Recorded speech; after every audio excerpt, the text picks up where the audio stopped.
What's up everybody, here we are again back in Sketch for another tutorial. Today we're going to be going over shapes, a little bit of text, and some styling.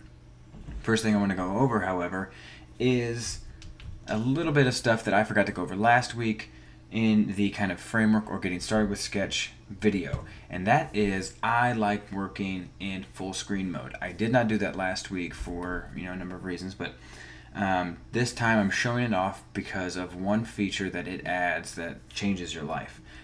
Especially for myself, who constantly has multiple Sketch documents open. If you are in full screen and I hit Command N for a new document or Command O to open a document, as many of you as you have open, it will start adding tabs, and that is just a lifesaver. That way I don't have to have multiple screens open or hunt them down. I also use multiple desktops, so they might be on different ones every now and then. It's a nightmare. So that will help you immensely, I think, just with organization. But let's go ahead and get into this, and we're going to start by doing shapes. So like I said last week, I don't have the insert button up here. I removed that from my toolbar because what I live in, what I use 9 times out of 10 is either a rectangle or an oval, and those hotkeys are going to be R or O. And so if I hit R, I am now in the rectangle tool and I can draw it. Clicking and dragging, you have freedom to do whatever. Obviously if you hold shift, you're going to scale it accordingly, and if I toss in Option or Alt, it will scale it based on my original click. So I'm going to add that there. And here we have a rectangle. It is holding that because I held shift, and so now I can come up here to this little lock tool and unlock it if I want to, and now I have the freedom to do whatever I want. Another hotkey that I will tell you guys that will also be a lifesaver for someone like myself is Command and arrow keys will increase the size by 1 pixel, which add shift in, and you will do it by 10 pixels either way. Now, one thing I added to my toolbar, didn't take the time to really go over last week, but if I zoom in here really close and I hit Control X, that's going to show me pixels. As you guys can see here, I am off pixels. I am not on the pixel grid. So if I hit up here to round a pixel, I now have whole numbers up here. I am rounded to a pixel, everything is pretty, and I'm good to go. I like to work with the pixels off, but some people like to see that. It's totally fine. I like to keep them off. Now, on top of this, you can change your default color. We see here that we have our shape, and it came in as blue, which is the blue that actually, it's a different blue. I don't know where that blue comes from. But anyways, what we can do, and what I like to do usually, is pick it as a gray. And we'll say that this gray right here is my default. So if I go up to Layer, Style, Set as Default, now anytime I pull in any kind of shape, rectangle, oval, rounded rectangle, it's always going to come in as that gray. I like to do that because nothing I really work on is going to be gray, especially this gray. So I can see it if it's on a white background. It's not going to be the color that is most likely going on, which will be, some other, color. I don't know another word for that. But that way it's going to be a color I rarely use, so I'm going to be able to see that shape if I'm drawing it on top of other shapes. So I kind of brought this up last week, but we have our contextual menu here. So we started with a rectangle, so now we have the rounded option. So I'm going to come up here and I'm just going to change this to 10. Now you can see that it did all 4 corners. I also have the option, if I wanted to just type in here 10, that's 20, type in 10, or I can start using the arrow keys in the text box as well. So once I have that in there, I also have the option to say, if I double click, I now have the option to mess with the different points within my square. If I wanted to, maybe I just want these 2 corners over here for some reason to be flat. So now if you see, I have rounded corners over here and flat corners over here. So you have that option as well to either dive down into specific points in your shape or to do a global rounded corner, and you can see here how it kind of splits it up differently. So if I come back in here, there we go, they're all 10. Now, one thing that I also use a lot and that I've added up here is the tools to kind of modify multiple shapes together. If you're coming from Illustrator, it's called the Pathfinder tool. I don't honestly know what Sketch calls it. I call it Pathfinder still to this day. So if I want to use a shape to build one compound shape, for example, so let's just make a check mark. So let's grab this rectangle, we'll grab another rectangle, and I'll also use this time to talk about rotation. If you notice, if you're coming from Illustrator as well, usually when you get close to the corners of an object or even the middle, if you're getting close to the object, you get the rotate option. You do not get that here. You just get your resizing options. So what you have to do is hold down Command, and in that way when you get close, there you are. And just like with Illustrator, if you hold down Shift, you're going to rotate on an angle. So I'll put my check rate. We'll do one more. And then we'll take this side and pull it in. And now I'll take this edge and go out. So here we have a check mark. It's a little off, so let's fix that. There we go, Command O. Now we're back at 100%, so there's my check mark.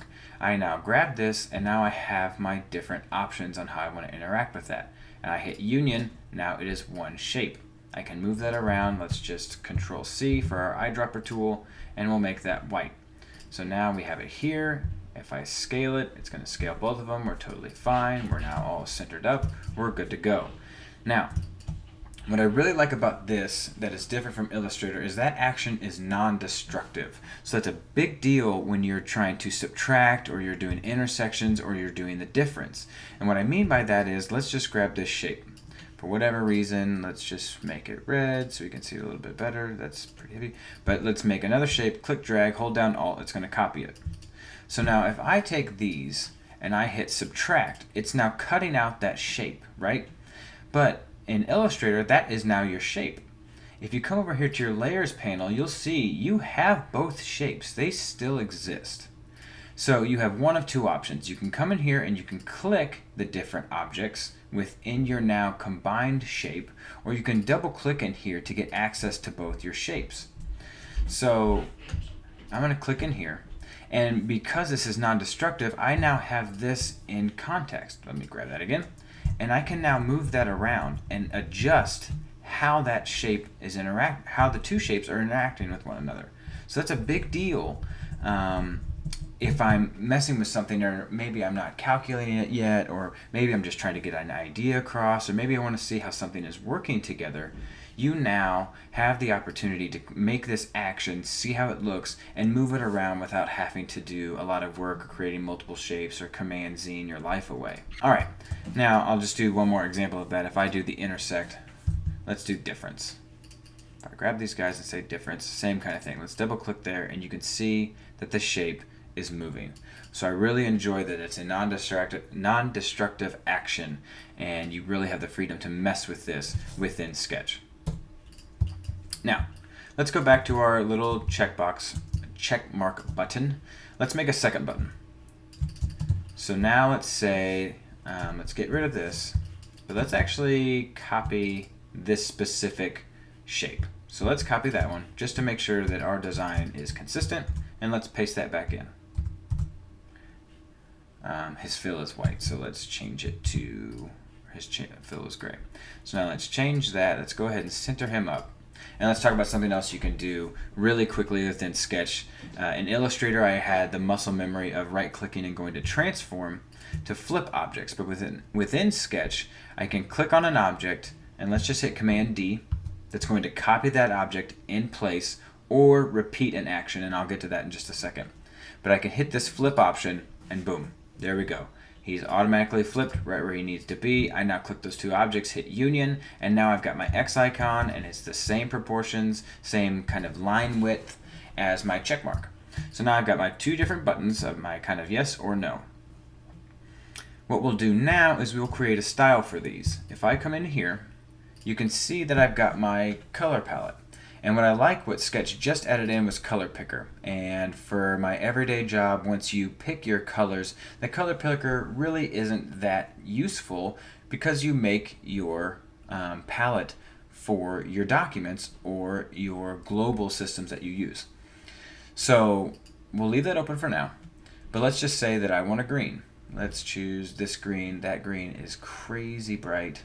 Let's choose kind of like that one. Let's just go dark for now, and we'll find something that feels less retina burning. Let's just say right there. So that's the green that I want, and let's just say that I want that green just for this document. I can add that right there. So now that green exists within that document. Now let's say for this one, let's do that red. And again, like we said earlier, that red's pretty heavy. So let's calm that down a little bit to kind of match the palette of the green. Let's say that one. I like that. But we also decide that this document is going to be used across multiple projects, or these colors are going to be used across multiple documents. So you need that color not just in this document, but in other things you're working on as well. So go ahead and place that in your global colors. So now these are completely separate and used very differently, but have huge benefits depending on what you're doing. So let's go ahead and open a new document like we did previously. Just hit the Command N, and now we have a new document. So if I create a rectangle in here, again we're pulling in that default gray that we made earlier, and I go and I open up this fill option, I now see that that red exists, but that green does not exist.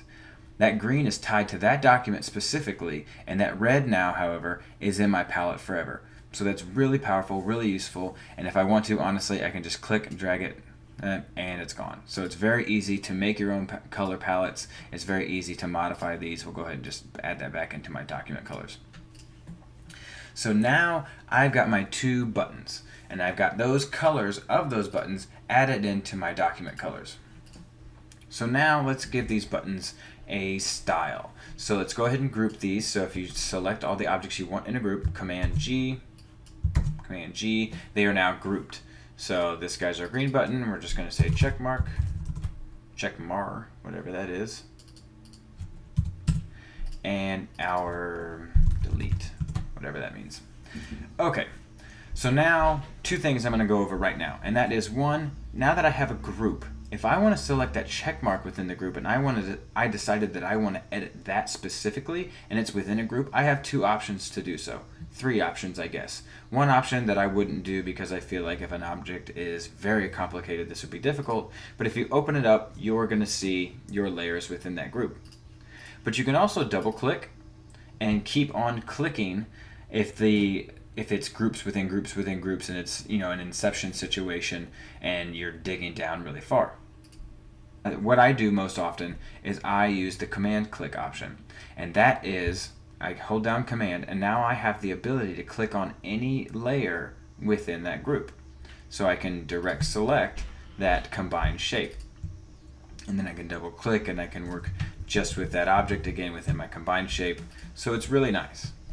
So what we're going to do now is add a style to this button. Let's say I want this button to float, and I'm going to go ahead and create an artboard around these guys so the background is white rather than the gray that comes with. So let's go back here and let's grab right here.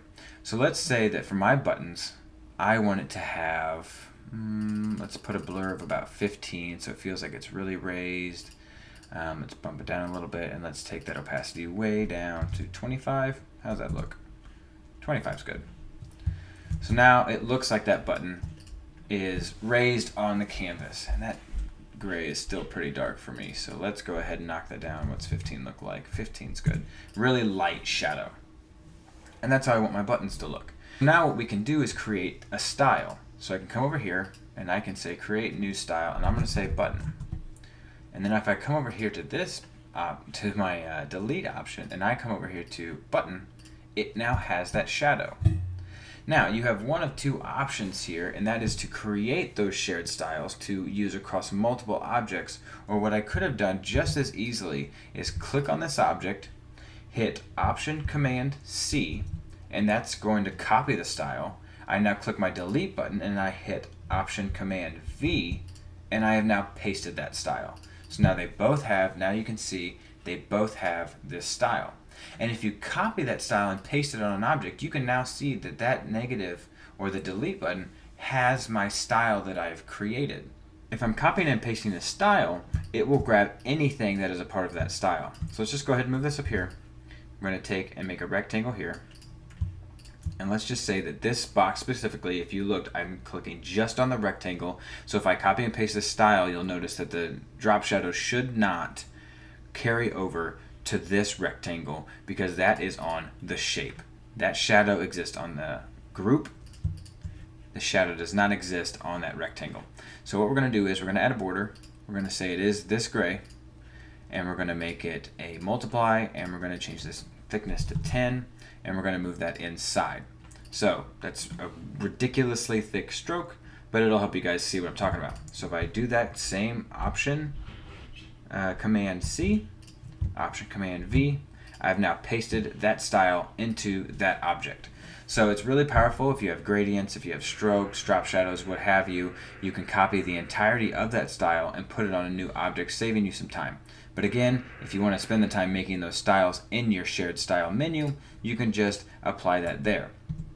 I don't use the shared style menu very often, and that's because I use craft libraries. Craft is a very, very powerful tool, but it can be very complicated. And, well, I take that back. It's as complicated as you make it. And if you spend the time to make it very robust, it will take you time, but it will make your life very easy. It is so robust, though, that I will not talk about that in this video, and I will make one video specifically just for craft, because I could spend an hour at least talking about the things you can do with that and how to set that up for success for your UI designs. Now, just like we've talked about with colors and styles existing within the menu just for fills, with flat fills, it also works for gradients. So let's say actually that I want to make this red button just a little different, and we're going to make it a gradient.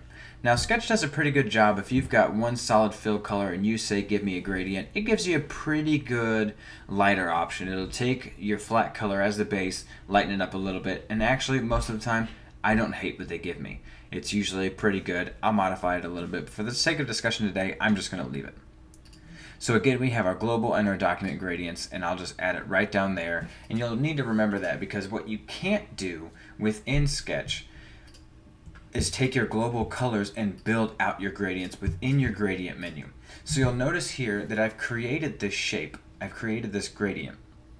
But I have no option to select the different start and end points of my gradient and fill it with a color that exists within my flat library that you see over here. Now, it's potentially frustrating, so I always attack it in the way that if I know what my two colors are, I'll probably create two rectangles, draw them out,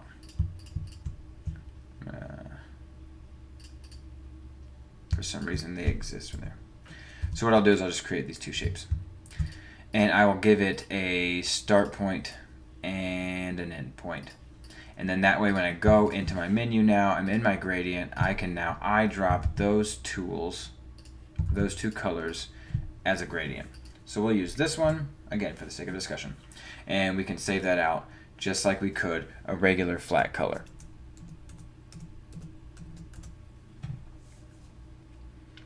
Now, all of the things that I've mentioned for styles and fills and everything like that for shapes also apply for text. So now let's create one more button. Let's drag this guy down.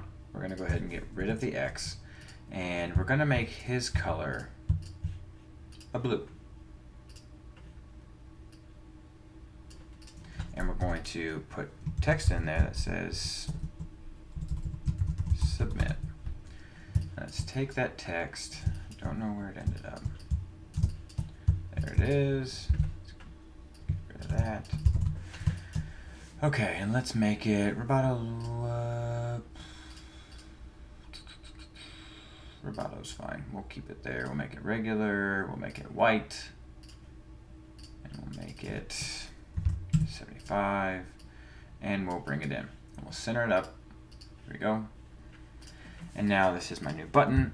Also, one thing I did not mention that I really, really like is if I cut that object and I command click within a group and I then paste that object now exists inside that group.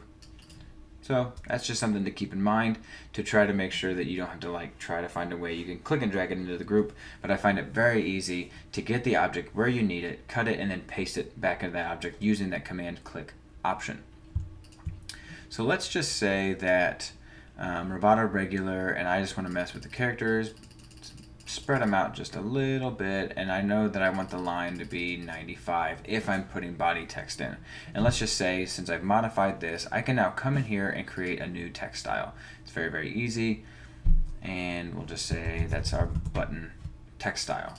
So that anytime I create a button, or if I make a new one, let's just make our rectangle again. and we're going to say it's got the button style. So now it's got the shadow. We now give it a fill blue, just for the sake of, actually I forgot to add this, so let's put that blue in there. Let's make you that blue. We'll give you those rounded corners of 10, just like the other buttons, so you can be just like your friends. Drag this out, and let's just say save is our new one. Where'd my save go? Try that again. Why is this my name? Okay. So now we got our save. Let's align that guy up. We're all aligned, and we say, you know what, I want you to be your text style, so it'll change it just a little bit. We've got it centered, we got it good to go. We're going to make this a group, and now we've got another button. So it makes it very easy to take the things that you've created and make quick, easy shapes, styles, fills, gradients, everything out of that. Now, one thing I want to kind of bring up, because it's come up in questions with people that I work with, and a workaround that I've found is that sometimes there's an object, sometimes it's buttons, that you want to put a glow on. Glows don't exist in Sketch. So instead, what I do is I create a rectangle. We'll just create another button. We'll say that this guy, again, has that 10 pixel radius, and we'll give him, that's fine, we'll make it a blue again. And we'll put text in here. Make sure it's this way this time. And let's just say this is commit. So these are all our commit actions. We've made 3 different buttons. Center this guy up, grab my text style, make sure that that is correct. Group these guys up, give that group the button shared style. I now have that drop shadow. Actually, let's take that back. Boo boo. So now I want to show off that glow. So what you'll do is actually add a drop shadow. So I'll add a shadow. I'll take that Y up to 0. Let's make that blur out to 15, like our others. But we have to change that color, so we'll use our eyedropper tool, grab that blue, and there you go. So the drop shadow is just now, it becomes your glow. And you can use that in whichever way that you see fit. 2 more things I want to talk about. One is how you interact with text as far as outlines go. One thing I used to do all the time in Illustrator, I do it rarely now, but one thing that I do, especially if I'm using maybe a font icon or something like that, is I will create outlines from that text. So let's just make a word, outline text. We'll change the color to black. And I come over here and I've added this was not here before, outlines. And I'm done. That's it. Now they're vector objects, and I can mess with them individually in whatever way I see fit. It's really great. So I double click, I got the T, double click again. Now I've got the T's, points, and I can mess with them. So that is that quick way of outlining text. And then the last thing that I want to talk about that can be pretty iffy at times if you're just getting started is masking. So let's create another artboard.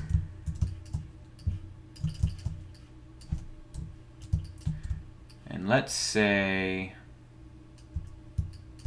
that let's get rid of this artboard. And let's create another one. Let's hit A. Let's go up here to Apple devices and iPhone 7 Plus. Because there could be an option, and this can be handled with layering. But what you can do is I've got a footer here. I'm just going to leave this here for the sake of discussion. But let's say that I'm doing messaging or something like that. Well, let's say that this needs to overlap this. So let's make it blue so we can see it. Let's make this a little lighter because that makes it difficult.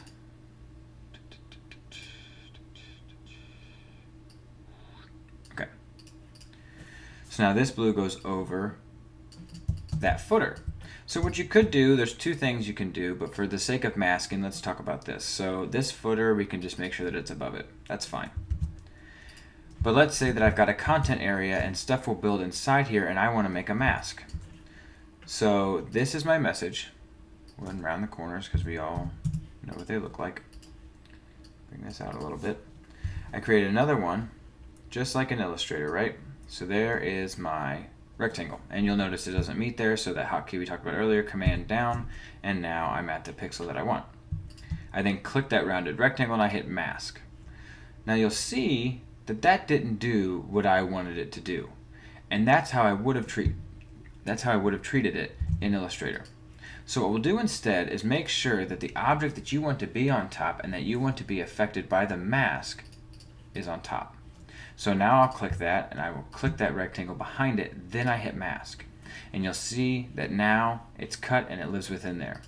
You'll also notice that the gray still exists. So what you can do, very easy, don't freak out, just make the fill go away. It's done. And so there is your mask.